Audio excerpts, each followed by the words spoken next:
ત્યારે પરીક્ષિત મહારાજે કીધેલું છે, હવે મને ભગવાન સિવાય બીજી કોઈ વાસના, મને એવી સુંદર કથા કહો કે જેથી કરી અને મારું જીવન છે આ સુંદર.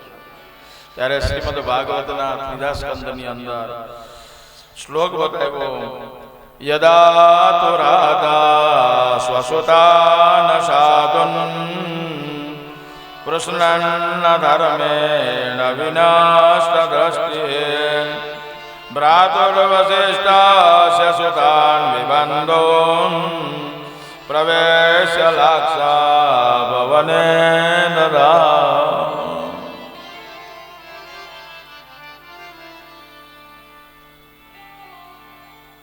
સુખદેવજી મહારાજ કહે છે કે રાજા, એક દિવસ ધૃતરાષ્ટ્ર અને વિદુરજી બંને ભાઈઓ બેઠા છે. ગોષ્ઠી એટલે વાતો કરે છે.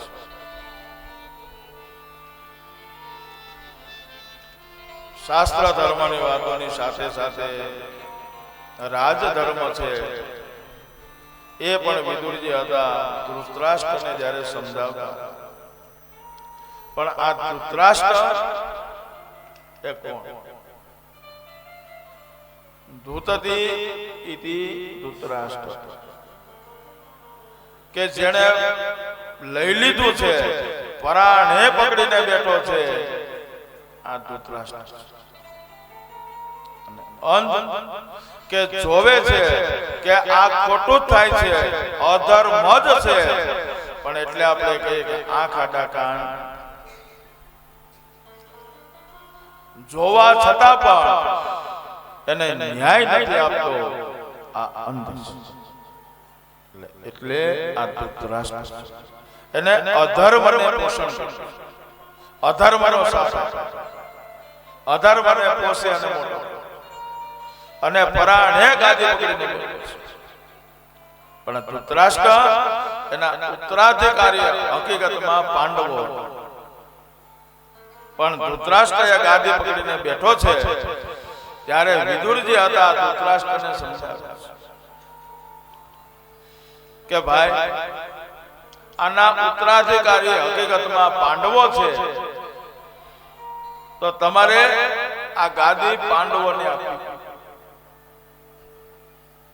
વિદુરજી સમજાવતા કહે છે કે બીજું કે તમે જે આ દુર્યોધનને પોષણ આપો છો, લાલન પાલન કરી અને અધર્મને તમે સાથ આપો છો, તો જે આપણી વંશની પરંપરાઓ છે, આ પરંપરાઓ નષ્ટ થશે.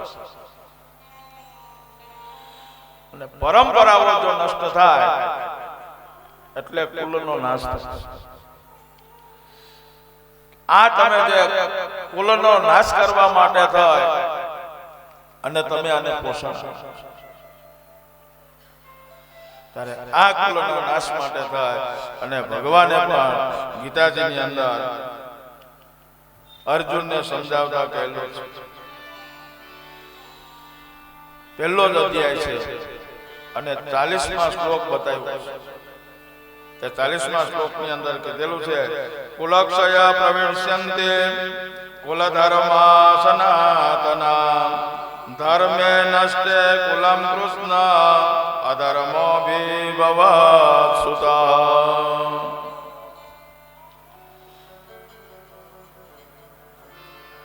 એમાં ભગવાને બતાવ્યું છે કે જ્યારે આવો પાપાચાર અધર્મને વધવા લાગે ને, એ કુલ ધર્મ, કુળની અંદર એકાદું સંતાન જ્યારે આવો અધર્મનું આચરણ કરે છે અને વંશની જે પરંપરાઓ છે એ પરંપરાઓને છોડે છે, ત્યારે આખા કુળનો નાશ થાય છે.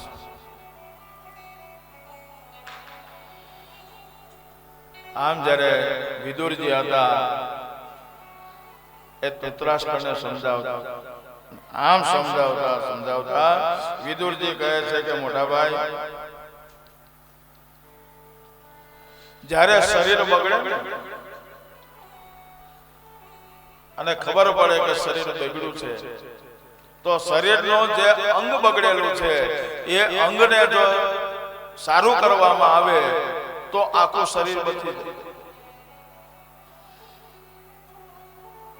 પણ જો શરીરની ખબર છે અંગ બગડેલું છે અને જો એની અંદર ધ્યાન દેવામાં આવતું નથી તો આખું શરીર એમાં અત્યારે જે આખું કૌરવ કુળ છે આ કૌરવ કુળની અંદર આ દુર્યોધન એટલો બધો બગડ્યો છે જો તમે દુર્યોધનને દૂર કરો તો આખું કુળ તરી જશે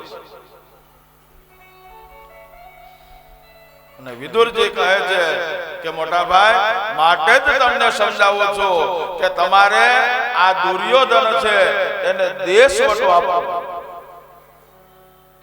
વિદુરજીએ જ્યારે આ શબ્દ બોલ્યા કે તમારે દુર્યોધનને દેશ વટો આપવો જોઈએ આ શબ્દ જે છે એ બોલતા હતા એ જ સમયે છે આ દુર્યોધન ત્યાં સુખદેવજી મહારાજ કહે કે રાજા આ શબ્દ જ્યારે આ દુર્યોધને સાંભળ્યો છે એટલે દુર્યોધન એટલો બધો ક્રોધિત થયો અને ક્રોધિત થાય અને વિદુરજીને કહેવા લાગ્યો છે કે તમે એક તો અમારા રોટલાની ઉપર તમે પાલન પોષણ કરો છો જેમાં તમે ખાવ છો એમાં જ તમે થૂકો છો અને મારા માતા પિતાને મારા વિરુદ્ધ તમે ફરિયાદ કરી અને ચડાવો અને મને દેશ વટો આપવાની વાત દુર્યોધન જ્યારે વિદુર કાકાને આટલા બધા કડવા શબ્દો કહે છે સામે ધૃતરાષ્ટ્ર બેઠા છે છતાં પણ કઈ બોલતા નથી અને ત્યારે દુર્યોધન બેફામ થઈ અને કહેવા લાગ્યો કે તમે તો શું મને દેશ વટો આપવાના પણ હું જ તમને આજે આ મંત્રી પદમાંથી રાજીનામું આમ જ્યારે દુર્યોધને કીધું ત્યારે વિદુરજી કહે છે કે તું તો મને શું મંત્રી પદમાંથી રાજીનામું આપવાનું પણ તારો જ્યારે આ અધર્મ વધવા લાગ્યો તું અધર્મનું આચરણ કરવા લાગ્યો ને ત્યારથી જ મેં મનોમનથી મંત્રી પદનો ત્યાગ કર્યો છે આટલું જ ખાલી બોલી અને વિદુરજી ત્યાંથી ઊભા થાય અને હસ્તિનાપુરના દરવાજા ઉપર ગેટ ઉપર પોતાનું બાણ મૂકી અને તીર્થયાત્રા કરવા માટે નીકળી વિદુરજી હતા અનેક તીર્થોની અંદર ફર્યા છે અનેક તીર્થોની અંદર જઈ ભગવાનનું ભજન કીર્તન બધું કરતા કરતા વિદુરજી છે તીર્થયાત્રાઓ કરવા તીર્થયાત્રાઓ કરતા કરતા જે ગામ આવે એ ગામની અંદર રાતવાસો કરે નગરવાસીઓને બધાને બોલાવે છે અને ભગવાનના ઉપકાર વિશેની વાતો કરે છે આ તીર્થયાત્રા કથાઓ ઘણી લાંબીને આપણે ઘણું પહોંચવાનું પણ ટૂંકસાર કહી દો કે આપણે જોઈએ તો તીર્થયાત્રામાં જાઓ કે ભાઈ અમે જાત્રા જાય છે જાત્રામાં આવું તો કે આવું કોણ કોણ આવે છે બેનો એટલે લિસ્ટ મગાવે કોણ કોણ આવે લિસ્ટ મગાવીને એમાં જોવે એની બેનપણીનું નામ હોય તો લખાવે ઓલા બેન નથી આવતા ઈ આવતા હોય તો હું આવું પણ તીર્થયાત્રા એવી છે કે તીર્થયાત્રા કરો તો જ્યારે તીર્થયાત્રા કરતા જાઓ જે ગામ આવે એ ગામની અંદર રાતવાસો કરવાનો અને ત્યાં રાતના બેસી ભગવાનનું ભજન યજન અને કીર્તન કરવું અને ગામના બધાને બોલાવી અને ત્યાર પછી રાતના સમયે છે ભગવાનના ઉપકાર વિશેની વાતો કરવી આ તીર્થયાત્રા આવી વિદુરજી હતા આવી તીર્થયાત્રા અનેક તીર્થોની અંદર ફરતા ફરતા છે આ વિદુર મહારાજ છે એ વિદુરજી હતા એ હસ્તિનાપુરની અંદર જે નદી વહે છે ત્યાં કિનારે આવી અને ઝૂંપડી બનાવી અને રહે છે યમુનાજીના કિનારા ઉપર રહે અને વિદુરજી હતા એ ભગવાનનું ભજન યજન અને કીર્તન કરે નદીની અંદર ત્રણેય ટાઈમ સ્નાન કરે સંધ્યાઓ કરે અને વિદુરજી ત્યાં રહેવા લાગે છે ઘણો સમય થયો છે અને જ્યારે પાંડવોના જે વર્ષો પૂરા થયા છે ત્યારે પાંડવોએ ફરી પાછા ઘણી વખતે છે હસ્તિનાપુરની અંદર સંદેશો મોકલાવ્યો છે કે અમે એના ઉત્તરાધિકારી છીએ માટે અમને રાજગાદી આપો આમ ઘણી વખતે જ્યારે કહેવાયું છતાં પણ જ્યારે ધૃતરાષ્ટ્ર અને દુર્યોધન માન્યા નહીં ત્યારે યુધિષ્ઠિર મહારાજે છે એ ભગવાન કૃષ્ણ પરમાત્માને તેડાવ્યા ભગવાનને તેડાવી અને કીધેલું છે કે અમે ઘણી વખતે કહેવા છતાં પણ કૌરવો માનતા નથી ધૃતરાષ્ટ્ર મહારાજ માનતા નથી આમ જ્યારે કીધું એટલે ભગવાન કૃષ્ણ પરમાત્મા આવ્યા અને કૃષ્ણ પરમાત્મા છે એ હસ્તિનાપુર વિષ્ટિ કરવા માટે થઈ અને તૈયારી કરી અને વિષ્ટિ કરવા માટે છે અને ભગવાન હસ્તિનાપુર જવાના છે એ સમાચાર હસ્તિનાપુરમાં આવ્યા એટલે હસ્તિનાપુરની અંદર બધે ફેલાણું છે કે ભગવાન કૃષ્ણ પરમાત્મા છે એ વિષ્ટિ કરવા માટે આવ્યા છે. આમ જ્યારે કીધેલું છે અને એ નગરની અંદર વાતો કરતા કરતા એક દિવસે સવારના સમયે વિદુરજી હતા જ્યારે સ્નાન કરવા માટે ગયા છે, બીજા ભક્તો જ્યારે સ્નાન કરવા આવ્યા હતા એ બધાએ સાંભળ્યું છે અને બધાએ કીધેલું છે કે ભગવાન કૃષ્ણ પરમાત્મા દ્વારકાધીશ છે એ હસ્તિનાપુરની અંદર વિષ્ટિ કરવા માટે આવ્યા છે.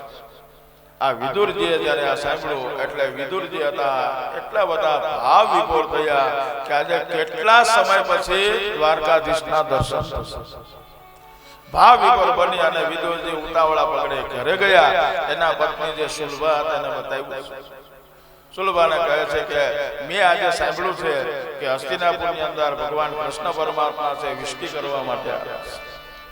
અને વિદુરજી હતા ભગવાનની મેળા છે વાતો કરવા. સુલભા દેવીને કહે છે દેવી તમને ખબર છે આ દ્વારકાધીશ છે ને એ મને ક્યારેક ક્યારેક કાકા કહીને બોલાવે.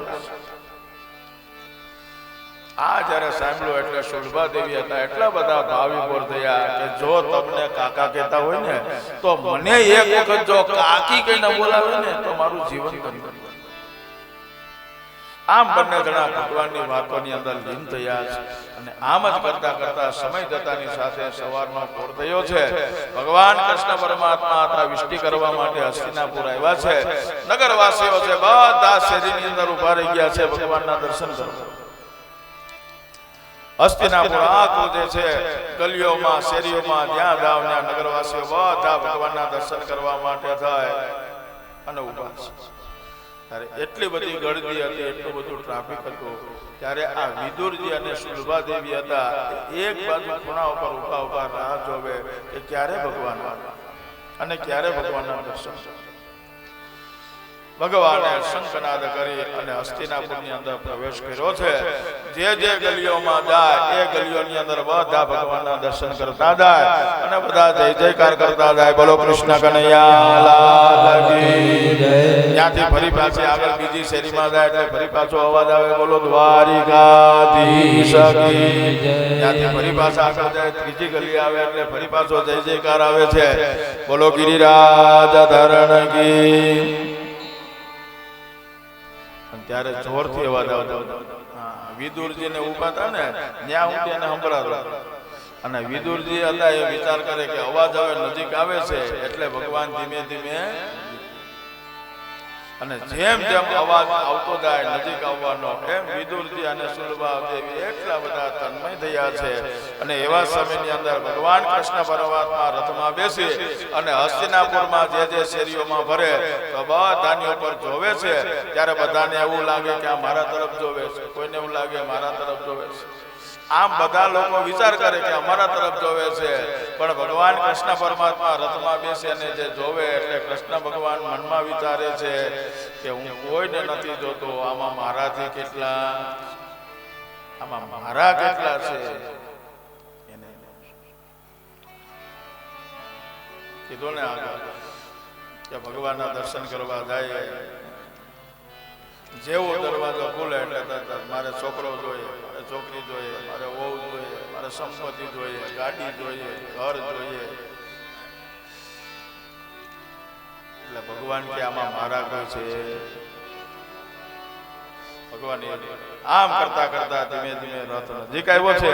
જેવો રથ નજીક આવ્યો સુલભા દેવી અને વિદુરજીએ બંને ભગવાનને નમસ્કાર કર્યા છે. ભગવાનની દ્રષ્ટિ પડી છે પણ યા તો આમંત્રણ કેમ આપવા જવું, પણ મનોમન ભગવાનને આમંત્રણ આપ્યું છે. અને જેવો રથ પસાર થયો છે એટલે સુલભા દેવી અને વિદુરજીએ રથની જે રજ હતી એ રજ મસ્તક ઉપર ચડાવી અને ભગવાનનું સ્મરણ અને ચિંતન કરતા કરતા ઘરે ગયા. ઘરે જાય અને ઝૂંપડીમાં બેસી દરવાજો બંધ કરી અને બંને જણા ભગવાનનું સંકીર્તન કરવા લાગ્યા કે દ્વારિકાનો નાથ મારો રાજા રણ છોડ છે, તમે મને માયા લગાડી રે.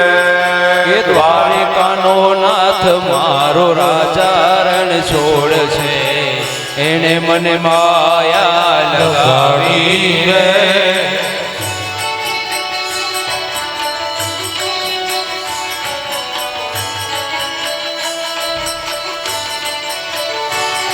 એ તમે મને માયા લગાડી મારા વાલા, તમે મને માયા લગાડી મારા વાલા, તમે મને માયા લગાડી મારા વાલા, તમે મને માયા લગાડી મારા વાલા, તમે મને માયા લગાડી રે.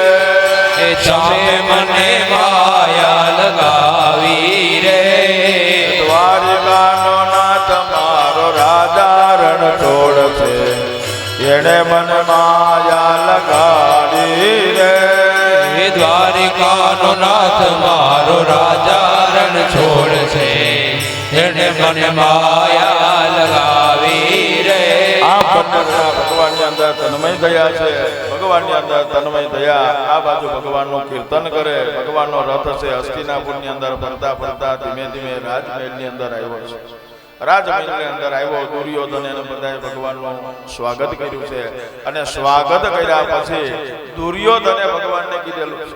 દુર્યોધન ભગવાનને કહે છે કે તમારી વિશ્રાંતિ માટેની વ્યવસ્થા કરેલી છે, તો વિશ્રાંતિ કરો.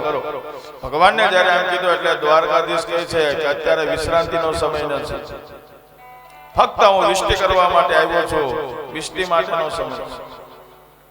ન્યાય અપાવવા માટે આવ્યો છું, ન્યાયનો સમય. એટલે જ ભગવાન બતાવે કે ધર્મ કાર્યની અંદર આળસ કરવી. પછી એમ કે નિરાતે હોય ને પછી ભગવાનના દર્શન કરશું. જ્યાં નિરાતે હોય ઠાક ઉતરીને દર્શન કરવા જાય તો ત્યાં પડદો આવી જાય. એટલે ધર્મ કાર્યની અંદર વિશ્રાંતિ. એટલે ભગવાન તરત જ વિષ્ટિ કરવા માટે તૈયાર થયા છે. વિષ્ટિની અંદર ભગવાન કૃષ્ણ પરમાત્માએ દ્વારકાધીશે દુર્યોધનને ઘણી રીતે સમજાવ્યું છે. ઘણી વખતે આપણે એવું સાંભળવા મળે કે ભગવાનની યુદ્ધ કરાવો, ભગવાનની યુદ્ધ નહોતું કરાવવું. ભગવાને દુર્યોધનને ઘણી રીતે સમજાવ્યો છે કે તું આ અન્યાય કરે છો, અધર્મ કરો છો, હજી પણ અધર્મને છોડી અને ન્યાય તરફ જા. અને ન્યાય તરફ જો તો એના ઉત્તરાધિકારી પાંડવો છે, માટે તારે આ ગાદી છે પાંડવોને આપી. આમ ઘણી રીતે સમજાવવા છતાં પણ જ્યારે દુર્યોધન માન્યો નહીં, એ જ સમયે ભગવાન કૃષ્ણ પરમાત્માએ કીધેલું છે દુર્યોધનને કે દુર્યોધન તો તું આમ નહીં માને તો છેલ્લે પાંડવોને બીજું તો ગાય નહીં, ખાલી તું 5 ગામ આપ. તો 5 ગામની અંદર ભગવાન કૃષ્ણ પરમાત્માએ માંગ્યા છે. તો એ 5 ગામો માંગ્યા છે કે અવિસ્થલ, વર્કાસ્થલ, વકાંદી અને વારણા. અને બીજું એક ગામ કે જે તમને યોગ્ય લાગે ત્યાં. આમ જયારે 5 ગામ માંગ્યા એટલે દુર્યોધન એમ થયું કે જે કઈ છે બધું તામાં વયું જાય છે.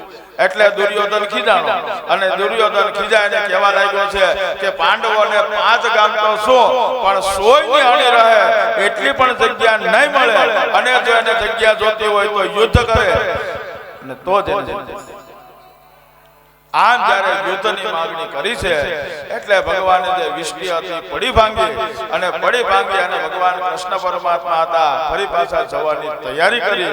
અને જેવા તૈયાર થયા છે એટલે દુર્યોધને ફરી પાછું કીધેલું કે દ્વારકાધીશ આ તો બધું રાજધર્મની વાતો, અને રાજધર્મમાં તો બધું આવી વાતો થયા જ કરે. પણ એમ પાછા પાંડવોને લીધે થઈને આપણે પણ સંબંધીઓ થાય. અને અત્યારે બપોરનો સમય છે, તમે વિશ્રાંતિ તો ન કરી પણ હવે બપોરનો સમય છે. તો બપોરનો સમય છે તો તમારા માટે તેને 56 ભોગ બનાવ્યા છે, અને એ 56 ભોગ તમે જમી અને પછી જાઓ. આમ જ્યારે કીધું એટલે દ્વારકાધીશ ભગવાન કૃષ્ણ પરમાત્મા કહે છે કે દુર્યોધન, માણસ બીજાના ઘરે 2 પ્રકારથી જમે. તો પહેલો પ્રકાર કે એકબીજાની આત્મીયતા હોય, એકબીજાનો પ્રેમ હોય, એકબીજાનો ભાવ હોય, તો બીજાને ત્યાં જમે. અને બીજું કે એના ઘરે ખાવાનું ન હોય તો બીજાને ત્યાં. એટલે દુર્યોધનને કે આમાં બેમાં જે કઈ લાગે નથી, તને મારા પર પ્રેમ કે મને નથી તારા ઉપર પ્રેમ, નથી આપણી આત્મીયતા, નથી ભાવ. અને બીજું કે હજી મારી દ્વારકાની અંદર કઈ અનાજ ખૂટ્યું, ભંડારોના ભંડારો ભર્યા છે, તો આમાંથી બે વસ્તુ એકે લાગતી. એટલે દુર્યોધનને કહે અને ભગવાન ત્યાંથી કડકડાટ કરતા રથ લઈ અને હસ્તિનાપુરમાંથી નીકળી ગયા છે. જેવા હસ્તિનાપુરમાંથી નીકળ્યા એટલે રથ મીંડો ચાલવા. આ જ્યારે રથ હાલતો હતો ને એટલે એનો દારૂક સારથી હતો ને એ સારથી મૂંઝાણ. સારથી કે એક તો આ ધોમ તડકો અને એમાંય ભગવાને આ ભોજન બનાવ્યું તો એની ના પાડે. તો હવે આ મને ભૂખે લાગી છે, હવે નાસ્તો કઈ કર્યો તો હવે જમવા ક્યાં હતા, ક્યાં ખાવાનું તો જોવે નહીં, આ બીજી તો કોઈ વ્યવસ્થા છે નહીં. તો આમ દારૂક સારથી વિચાર કરતા કરતા જયારે કહે છે કે ભગવાન હવે ત્યાંથી તો આપણે બધું નીકળી તો ગયા હતા પણ હવે ક્યાં ગયા.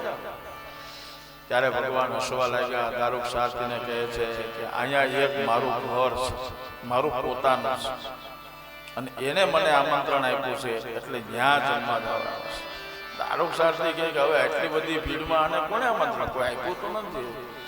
એટલે પછી છે એ ગાય છે અને કવિઓએ ગાય સંભળાવ્યું છે, ચાલો ને વિદુર, હાલો ને વિદુર ઘેર જાઈ ઓધવજી રે, હાલો ને વિદુર ઘેર જાઈ રે.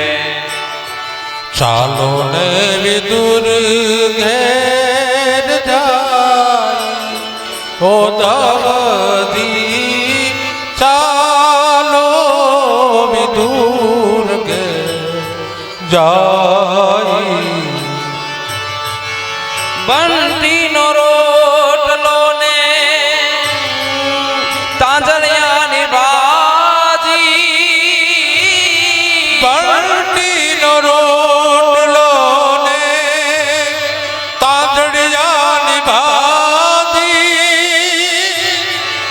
રુચિ રુચિ ભોગ લગાઈ ઓધવજી, આલો વિદુર ઘેર જાઈ રે, આલો ને વિદુર ઘેર જાય ઓધવજી, ચાલો વિદુર ઘેર જાઈ રે. ઊંચા ઊંચા મહેલ રાજા દુર્યોધન તણા, ઊંચા ઊંચા મહેલ રાજા દુર્યોધનના, રતિ પર સુખ ન થાય ઓધવજી રે, આલો વિદુર ઘેર જાઈ રે. ચાલો ને વિદુર ઘેર જાઈ ઓધવજી રે, ચાલો વિદુર ઘેર જાઈ. કહત કબીર સુનો મેરે મુનિયા, કહત કબીર સાહેબ સુનો ભાઈ સાધુ, સંતો વેચે ત્યાં વેચાઈ ઓધવજી, આલો વિદુર ઘેર જાઈ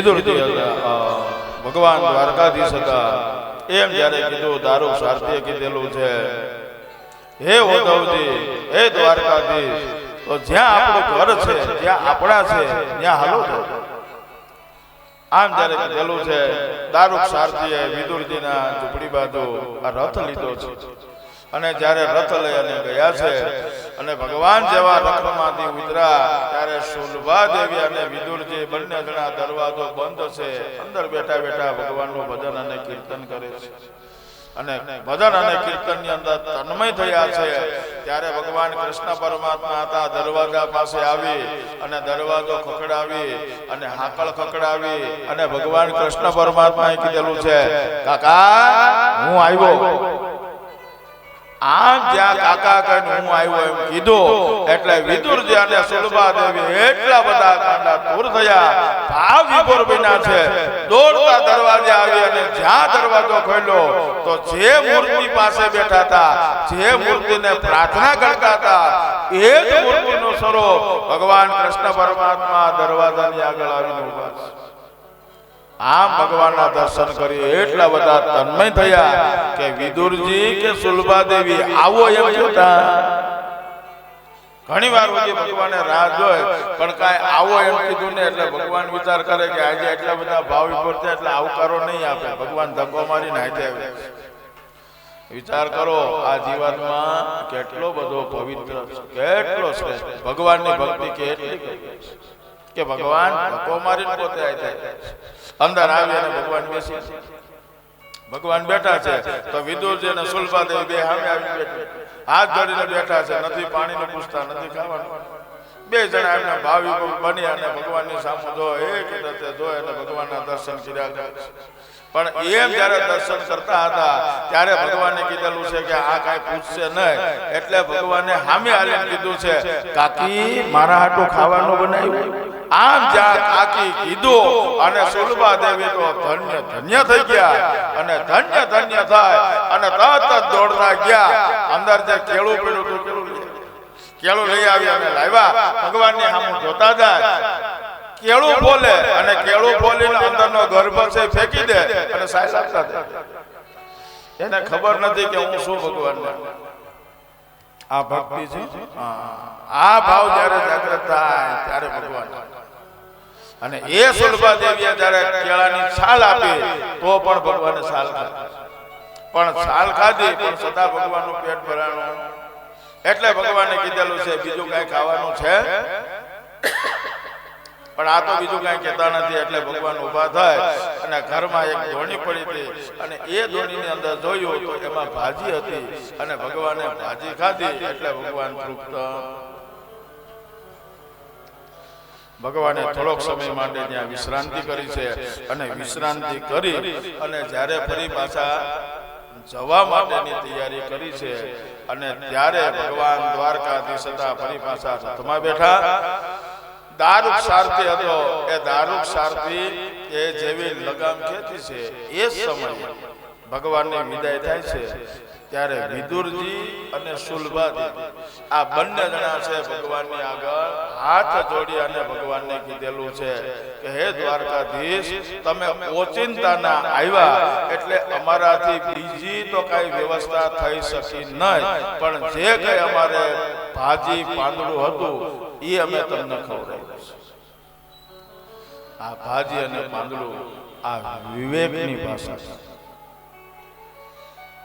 આપણે એમ લાગે કે વિદુરજી તો એક ઝૂંપડીમાં રહેતા છે અને ત્યાં ભગવાન આવ્યા છે એટલે ભાજી ખવડાવી છે પણ આ વિદુરજી કોણ હતા પ્રાઇમ મિનિસ્ટર ઓફ હસ્તિનાપુરના પ્રાઇમ મિનિસ્ટર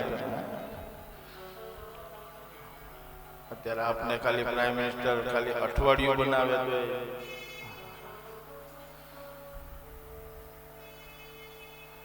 આ તો હસ્તિનાપુરના પ્રાઇમ મિનિસ્ટર આ વિવેકના શબ્દ અને ભાજી અને પાંદડું અત્યારે જોઈએ કોઈ પ્રાઇમ મિનિસ્ટર કે આવતા હોય તો 500 જણા તો બીજા હોય એકલા ન હોય તો એમ વિદુરજી હતા એ પ્રાઇમ મિનિસ્ટર અને ભગવાન કૃષ્ણ પરમાત્મા છે આ તો દ્વારકાનો નાથ આખા જગતનો નાથ છે કાંઈ એકલા વિષ્ટિ કરવાનું નહીં એની પાસે હજારો માણસો સાથે અને વિચાર કરો કે આપણી જ ઘરે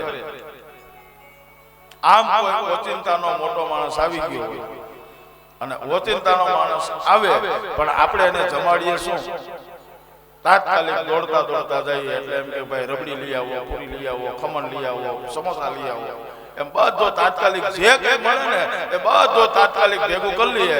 તાત્કાલિક ભેગું કરી અને ઉતાવળમાં જમાડી દીધું અને ઉતાવળમાં જમાડો અને જમાડ્યા પછી ઈ જ્યારે પાછા વિદાય થાય ને એટલે ત્યારે ફરી પાછા આપણે પણ હાથ જોડીને ઈ જ કહીએ કે તમે ઓચિંતાને આવ્યા, જો અમને ખબર હોત ને તો વ્યવસ્થિત તમારું જમાડા, પણ જે કઈ અમને ભાજી મળી, રોટલો મળ્યો એ અમે તમને ખવડાવ્યો, તમે જમાડ્યું હું તો કે રબડી, પૂરી, ખમણ, બધી વસ્તુ. આ વિવેકની ભાષા, આ વિવેક. મા બા જયારે કથાઓ હાલતી હોય એટલે ઘણી વખત એમ કે ભાઈ પધરામણી કરવા આવજો. એમાં આમ પધરામણીનું આમંત્રણ આપ્યું એટલે એક વખત અમે ગયા. હવે ગયા એટલે એના ઓછામાં ઓછો આપણે ઊંઘામ ઓછો કે 2 કરોડનો બંગલો, 2 કરોડનો બંગલો અમે ગયા. અમારું સ્વાગત પણ બહુ ફર્સ્ટ ક્લાસ હતું.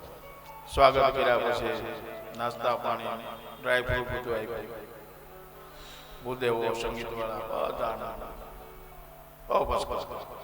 આમ ફર્સ્ટ ક્લાસ સ્વાગત કર્યા પછી અમે જ્યારે વિદાય થતા હતા ત્યારે એ જે મકાન માલિક હતા એ મકાનમાં આવી અને અમારે અમે 2 જણા હાથ જોડીને ઉભા રહ્યા કે અમારી ઝૂંપડી પાવન કરી અમે ધન્ય થઈ ગયા. ત્યારે અમે કીધું સારું, ભગવાન આવી બધાને ઝૂંપડી આપે. સમજણ પડી?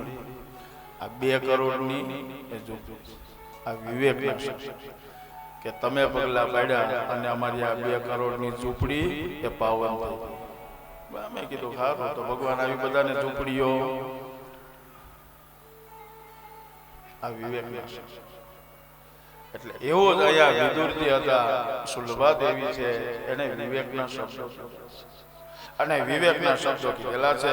એટલે ભગવાન હતા દ્વારકાધીશે દારૂકને કીધું એટલે ગડગડાટ કરતા છે એ રથ હતો એ ફરી પાછો પાંડવોની તરફ ગયો છે. સુખદેવજી મહારાજ કહે છે કે રાજા આવી રીતના જે આ વિષ્ટિ હતી એ પડી ભાંગી છે અને વિષ્ટિ પડી ભાંગ્યા પછી ભગવાન ત્યાંથી જેવા વિદાય થયા છે એ સમયે વિદુરજી વિચાર કરે છે કે વિષ્ટિ પડી ભાંગી છે એટલે હવે યુદ્ધ નક્કી છે. યુદ્ધ તો થવાનું જ છે. જો આપણે અહીંયા રહેશું તો ગમે તે એક પક્ષની અંદર આપણે રહેવું, માટે કરીને હવે અહીંયા રહેવામાં મજા નથી. એટલે વિદુરજી હતા એ ત્યાંથી ફરી પાછા તીર્થયાત્રાની અંદર જાય.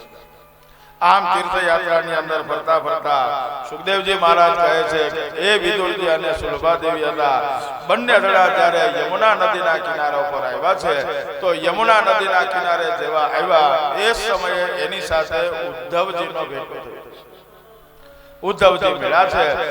વિદુરજી અને ઉદ્ધવજી ભગવાનના પરમ ભક્તો છે, પણ જ્યારે બંને જણા મળ્યા છે આંખોમાંથી જોરદાર આંસુ એકબીજા કોઈ સામે બોલી શકશે કાંઈ બોલ્યા વગર થોડીક વાર માટે એટલા બધા બંને જણા સ્થિર થઈ ગયા. જ્યારે સ્વસ્થ થયા ત્યારે બંને જણા ભેટી અને બંને જણા જ્યારે ભેટી પડી અને યમુના નદીના કિનારા ઉપર બંને જણા બેઠા છે એ સમયે યમુનાજી વિચાર કરે છે. યમુનાજી કહે છે કે આજ તો ભગવાનના પરમ ભક્તો મળ્યા છે અને આજે પરમ ભક્તો મળ્યા છે એટલે ભગવાનની લીલાઓ, ભગવાનના ઉપકાર વિશોની જ વાતો થશે. એટલે યમુનાજી છે તે દિવસે સ્થિર થઈ ગયા. ઉદ્ધવજી અને મૈત્રેય ઋષિ બંને જણા સાથે બેઠા છે.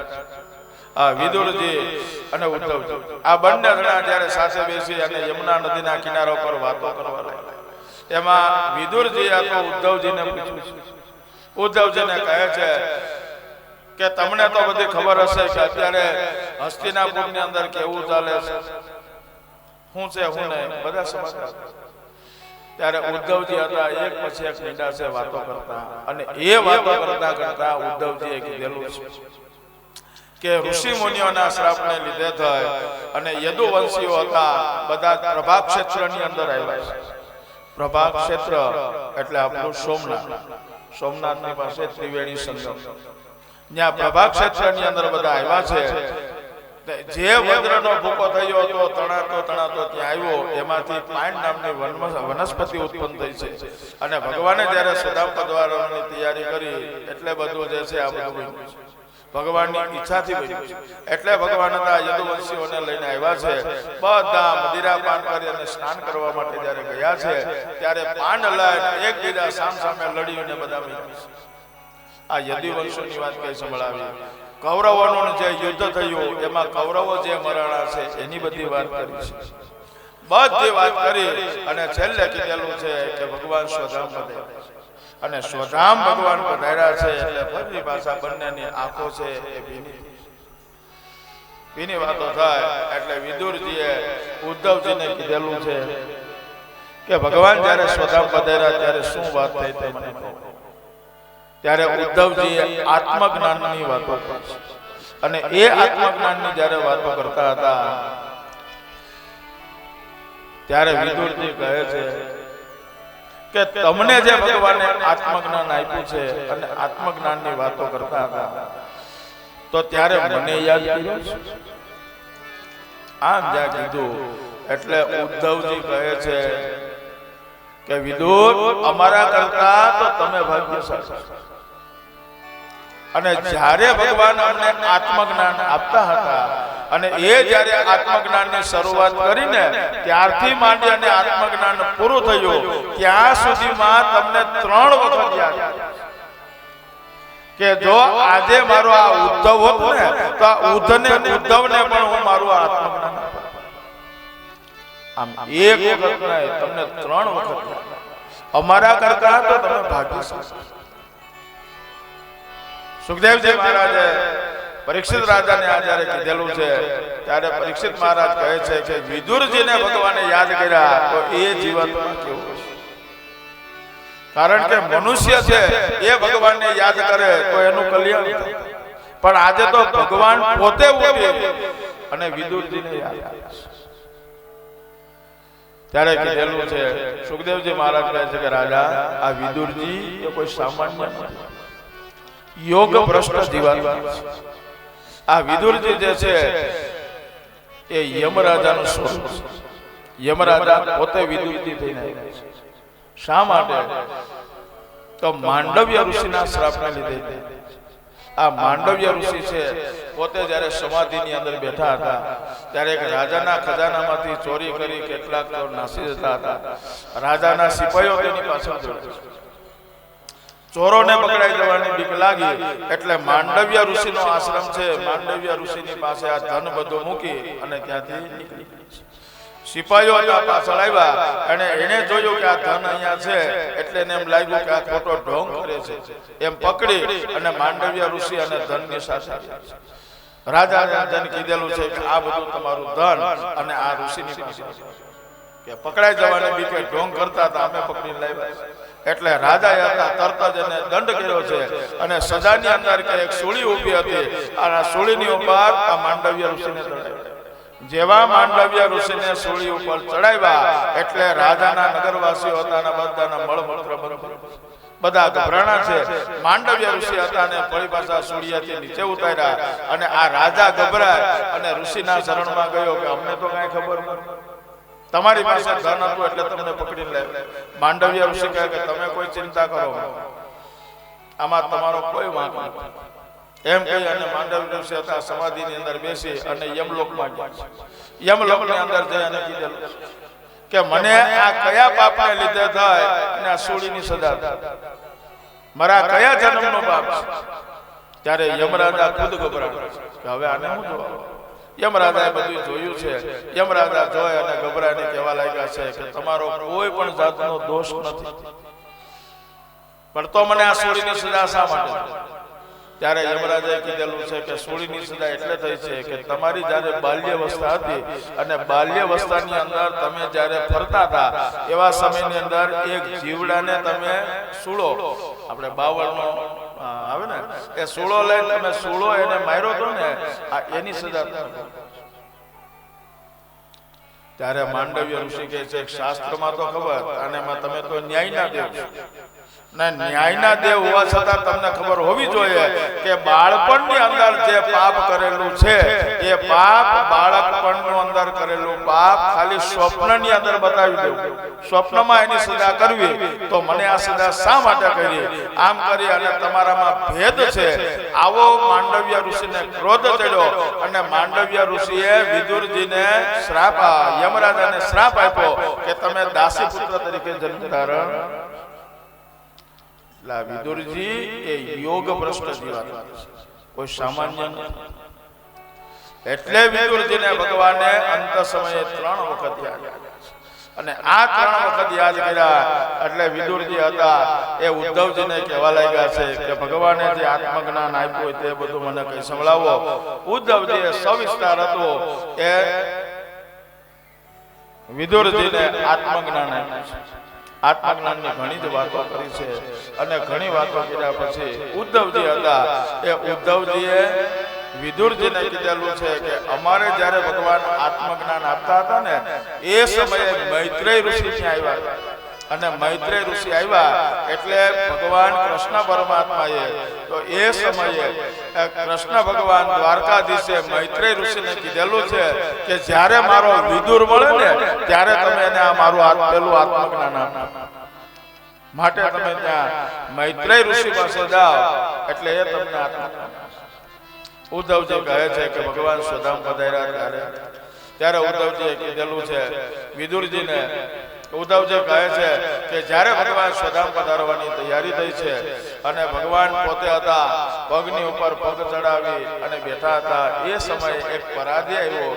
દૂરથી એને એવું લાગ્યું કે કોઈ હરણ છે, બાણ ચડાવ્યું અને બાણ માર્યું છે એટલે ભગવાનના 3 પદો વિંધાણા, પગમાંથી હાથમાં ને હાથમાંથી લલાટ, આમ 3 પદો જ્યારે વિંધાણા ત્યારે ઉદ્ધવજી કહે છે ભગવાનના શરણમાં ગયો. ભગવાનને કીધેલું ભગવાન તમે સ્વધામ થશો પછી અમારું કોણ? ત્યારે ભગવાને ઉદ્ધવજીને કીધેલું છે, મૈત્રેય ઋષિને કીધેલું છે કે મારો તો આ દેહ છે, શરીર છે એટલે શરીરને છોડવું પડે એ નિયમ છે, એટલે આ શરીરને તો છોડવું જ પડશે, મારે સ્વધામ જવું જ પડશે.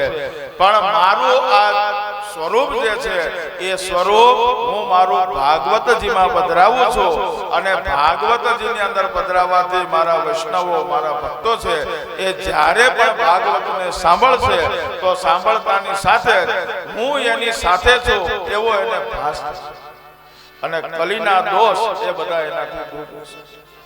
ઉદ્ધવજી કહે છે ભગવાન આટલું કહે અને જોત જોતાની અંદર સ્વધામ પધાર્યા છે. બોલો દ્વારિકાધીશ કી જય. સુખદેવજી મહારાજ કહે કે રાજા.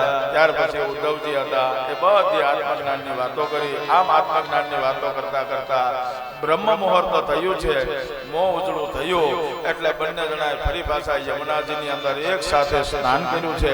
સ્નાન કર્યા પછી ઉદ્ધવજી હતા એ ઉદ્ધવજી વિદુરજીને જ્યારે કીધું એટલે વિદુરજી એ મૈત્રેય ઋષિના આશ્રમ તરફ એટલે ઋષિકેશ અને એ બાજુ મૈત્રેય ઋષિ આવ્યા છે અને ઉદ્ધવજી હતા બદ્રિકાશ્રમ. સુખદેવજી મહારાજ કહે છે કે રાજા આમ ઉદ્ધવજી અને મૈત્રેય ઋષિ આ બંને જણા હતા એ ત્યાં મળ્યા છે.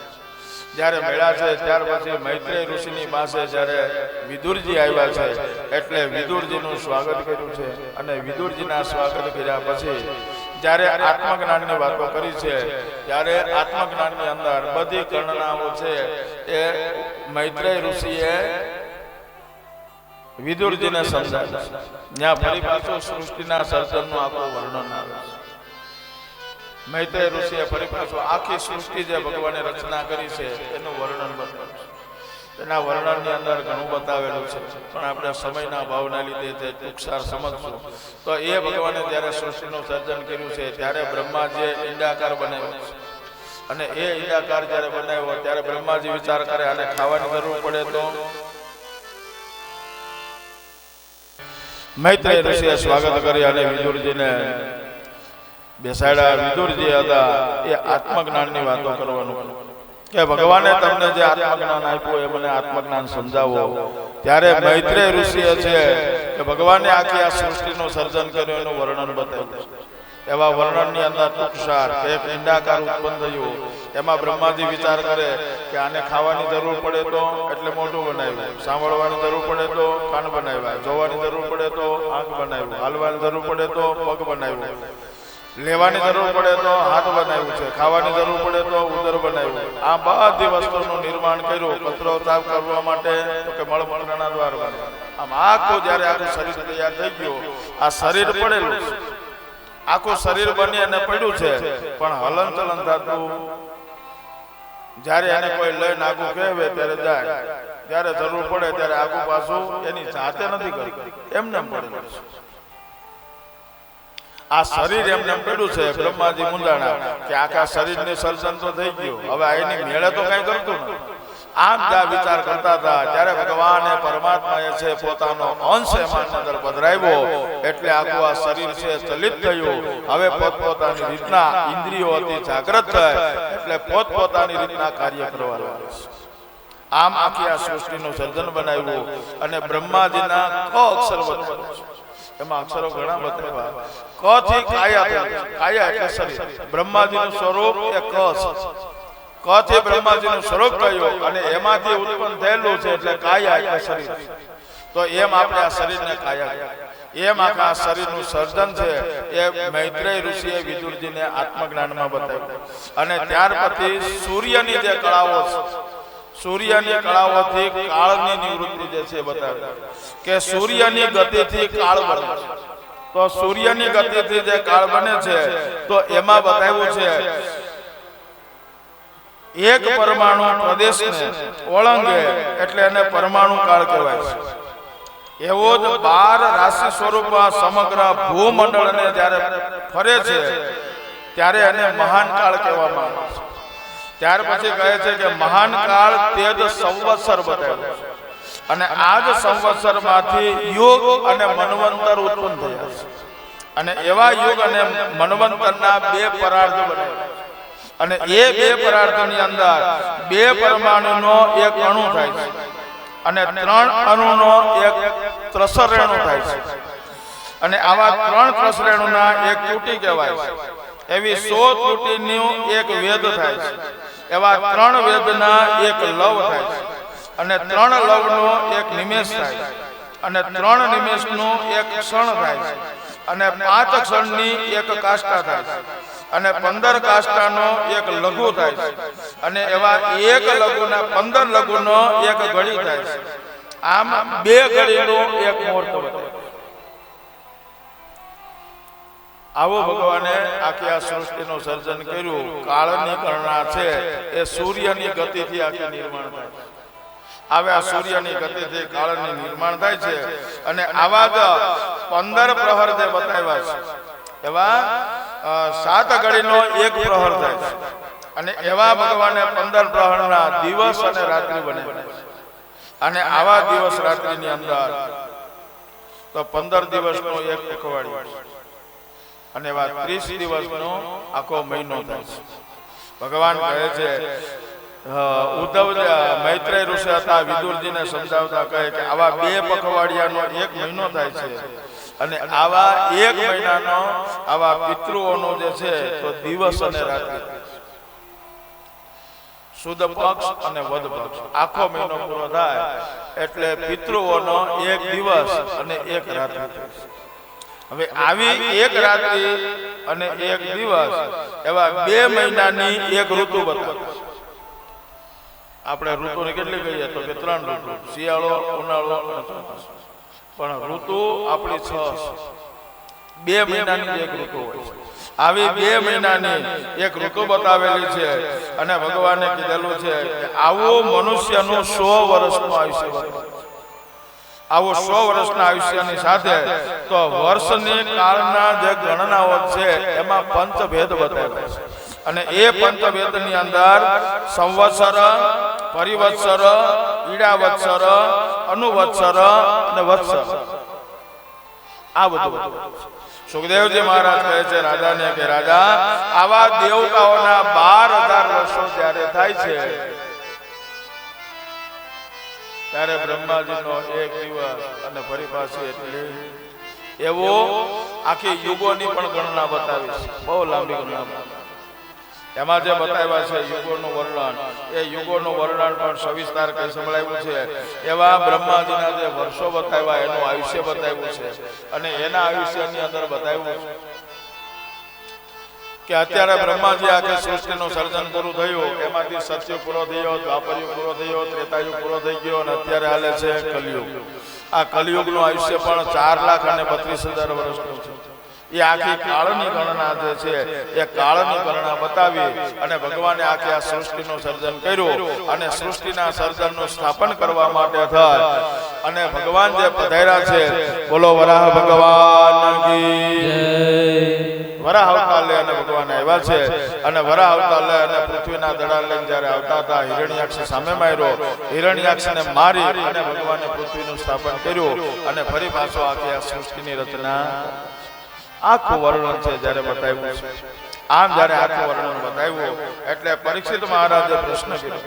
પરીક્ષિત મહારાજ કહે છે કે ભગવાન વરાહ અવતાર લઈ અને જ્યારે આ પૃથ્વીનો ઉદ્ધાર કરવા માટે ગયા હતા તો ત્યારે આ હિરણ્યાક્ષ મળ્યો અને એને ભગવાનને માર્યા, ભગવાને એને માર્યા. તો આ હિરણ્યાક્ષ કોણ હતો એ મને કહો. ત્યારે સુખદેવજી મહારાજ કહે છે કે રાજા, આ હિરણ્યાક્ષ કોણ હતો એ હું તને સવિસ્તાર કથા કહી સંભળાવું. તો એમાં કીધેલું છે કે હિરણ્યાક્ષને જે માર્યો છે કોણ હતો, તો એના માટે ભગવાને આખી કથા કીધેલી છે. એમાં મનુ રાજા અને શત્રુપા રાણી વાર્તા. તો મનુ રાજા અને શત્રુપા રાણી હતા, એને 2 દીકરાઓ છે, 3 દીકરીઓ છે. એમાં પ્રિયવ્રત અને ઉતાનપાદ, આકૃતિ, દેવહૂતિ અને પશુ, એની કથા. અને ત્યારે કહે છે કે હિરણ્યાક્ષ અને હિરણ્યકશિપુ કોણ હતા એ તમે સાંભળો. એક વખતે કશ્યપ ઋષિ હતા, પોતે સમાધિની અંદર બેઠા છે અને સમાધિની અંદર જ્યારે બેઠા છે અને એવા સમયની અંદર સંધ્યાનો સમય છે અને સંધ્યાના સમયની અંદર કશ્યપ ઋષિ ધ્યાનમાં બેઠા છે. આ કશ્યપ ઋષિને 2 પત્ની છે, દિતિ અને અદિતિ. તો આવા દિતિ અને અદિતિ છે, પણ એમાં દિતિ જે હતા એ કશ્યપ ઋષિની સામે બેઠા હતા અને એ સમયે એને કામ વાસના ઉત્પન્ન થઈ અને કામ વાસના ઉત્પન્ન થઈ છે એટલે કશ્યપ ઋષિ બેઠા હતા ત્યાં ગયા છે, સમાધિમાંથી ઊભા કરી અને કહે છે કે ગમે તેમ થાય તમે મારી સાથે શરીર સુખ ભોગવો, મને અત્યારે કામ ઉત્પન્ન થયો છે, કામ વધવે છે. ઘણી રીતના સમજાવ્યા. કશ્યપ ઋષિએ કીધેલું છે કે દેવી અત્યારે સંધ્યાનો સમય છે અને સંધ્યાના સમયની અંદર આ નિંદિત કાર્ય કરાય, કારણ કે અત્યારે ભગવાન શિવજી છે એ પૃથ્વીની ઉપર ભ્રમણ કરે. ઘણી રીતના સમજાવ્યા છે, છતાં પણ જ્યારે દિતિ મહિના નહીં ત્યારે કશ્યપ ઋષિએ કીધેલું છે કે તમે ઠંડા પાણીથી સ્નાન કરો એટલે તમારો કામ વાસના શાંત થશે. એવું ના હોય તો મંદિરની અંદર દીવો કરી ભગવાન પાસે બેસો, તમારી કામ વાસના શાંત થશે. કદાચ તમે ઘર આંગણે તુલસીનો ક્યારો છે તો ત્યાં દીવો કરો તો તમારી કામ વાસના શાંત. ઘણી રીતના સમજાવ્યા પણ છતાં પણ દિતિ સમજ્યા નથી અને પરાણે કરી અને કામ સુખ ભોગવું છે. જેવો કામ સુખ શાંત થયું છે એટલે એને પશ્ચાતાપ થયો છે. ત્યારે કશ્યપ ઋષિએ કીધેલું કે આવું નિંદિત કાર્ય કર્યું છે એટલે તમારા ઉદરથી 2 દીકરાઓ ઉત્પન્ન થશે અને આ પૃથ્વીની ઉપર હાહાકાર કરશે. આમ જ્યારે કીધું એટલે દિતિ હતા એ કશ્યપ ઋષિને હાથ જોડીને કહે છે કે ગમે તેમ તો હું ઋષિપતિ છું, જો મારે ત્યાં આવા બાળકો જો જન્મે ને તો એવો નિંદિત કાર્ય કરવાથી, અધર્મ કરવાથી મને બધા ધિક્કારશે, મને બધા ધિક્કારશે. આમ જ્યારે કીધું એટલે કશ્યપ ઋષિએ કીધેલું છે કે તમને પશ્ચાતાપ થયો છે માટે તમારે તો ઉદરે 2 બાળકો તો જન્મ છે, પાપાચાર પણ એટલો કરશે પણ એને મારવા માટે તેને ભગવાનને આવવું. આ કથા કઈ સંભળાવી અને છેલ્લે સુખદેવજી મહારાજ કીધેલું છે રાજા આ 100 વર્ષ સુધી ગર્ભ ધારણ કરી રહ્યો છે. ત્યારે કશ્યપ ઋષિએ જ્યારે આ ગર્ભની અંદર આવ્યા ત્યાંથી જ મીંડો છે ઉત્પાત થવા અને ઉત્પાત થવા જ્યારે લાગ્યો છે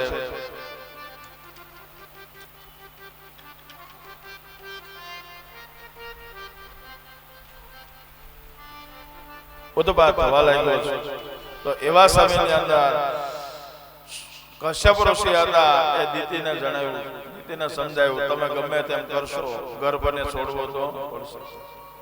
પણ આ ગર્ભની અંદર કેવી રીતના આવ્યા અને હિરણ્યાક્ષ અને હિરણ્યકશિપુ કેમ થયા એની કથા થાય કે જ્યારે આ કામદેવાને ભજવતો હતો દીતીને, સંધ્યાનો સમય હતો, એ જ સમયે સનત કુમારો છે એ વૈકુંઠ લોકની અંદર ભગવાનના દર્શન કરવા માટે વૈકુંઠ લોકની અંદર જ્યારે ગયા છે, જેવો વૈકુંઠ લોકની અંદર એક પછી એક દરવાજો પસાર કર્યો, 7મે દરવાજે આવી અને જેવા ઊભા છે એ સમયના દ્વારપાળો જય અને વિજય છે એને આ સનત કુમારોને રોક્યા છે.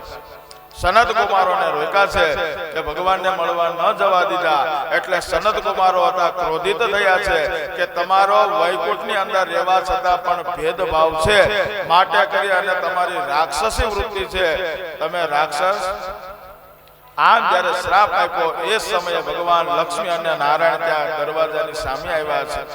સનત કુમારોએ ભગવાનને નમસ્કાર કર્યા, ભગવાનને પ્રાર્થના કરી અને ભગવાનને કીધેલું છે કે અમારે ક્રોધાવેશમાં આવી અને અમે શ્રાપ આપ્યો છે. ત્યારે ભગવાન લક્ષ્મી અને નારાયણ વિષ્ણુ ભગવાન કહે છે એમાં તમારો કોઈ દોષ નથી, આ બધી મારી જ ઈચ્છા અને મારી ઈચ્છા પ્રમાણે જ થયું છે એમ કહે અને ભગવાને હતો જય અને વિજયને કીધેલું છે કે હવે તમારે ત્યાં જવું તો પડશે, પણ તમે જો ભક્તિ ભાવથી બચશો તો તમારે 7 વખત જવું પડશે ફેરા મારવા. પણ તમે જો વેર ભાવ કરશો ને તો તમારા 3 જન્મની અંદર ફરી પાછી મુક્તિ થશે.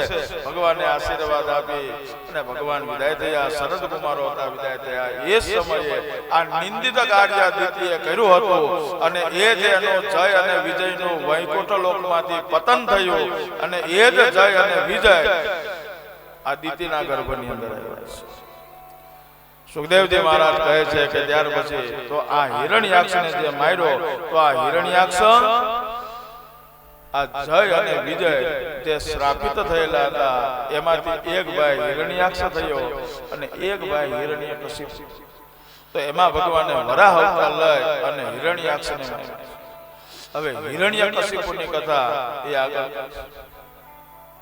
અને સુખદેવજી મહારાજ કહે છે કે રાજા આમ આ હિરણ્યાક્ષને ભગવાને વરાહ અવતાર લઈ અને માર્યો છે. અને ત્યાર પછી આ કશ્યપ ઋષિ હતા એ કશ્યપ ઋષિની આગળ કથા કહે છે કે એની જે દીકરીઓ હતી એ દીકરીઓને પરણાવી છે તો એમાંથી વંશ વારસો થયો. અને એમાંથી વંશ વારસાની અંદર કે સૌથી નાના જે હતા સતી એ શિવને પરણાવ્યા, પણ શિવની સાથે જે પરણાવ્યા છે પણ ત્યારે એનો વંશ વારસો આગળ વધ્યો. કારણ કે વંશ વારસાની અંદર કે દક્ષ જેના પિતા હતા એને ભગવાન શિવનું અપમાન કર્યું અને શિવનું અપમાન કર્યું હતું, માટે કરી એનો વંશ વારસો આગળ વધ્યો. સુખદેવજી મહારાજે આખી કથા કહી છે કે જ્યારે સતી અને શિવ આ બંનેના લગ્ન થયા છે અને લગ્ન થયા પછી એક વખતે બ્રહ્માજી હતા પોતાના દીકરા જે દક્ષ હતા એને પ્રજાપતિનું સ્થાન આપ્યું. પ્રજાપતિનું સ્થાન આપ્યું છે એટલે પ્રજાપતિ માટે થઈને દક્ષ હતા સભા ભરીને બેઠા છે અને બ્રહ્માજી સભા ભરીને બેઠા હતા, શિવજી પણ એની સાથે હતા. એ સમયે ત્યાં દક્ષ આવ્યા છે અને દક્ષ જ્યારે આવ્યા તો તે સમયે બધાએ ઊભા થઈ અને એનું સ્વાગત કર્યું છે, પણ શિવજી ઊભા નથી.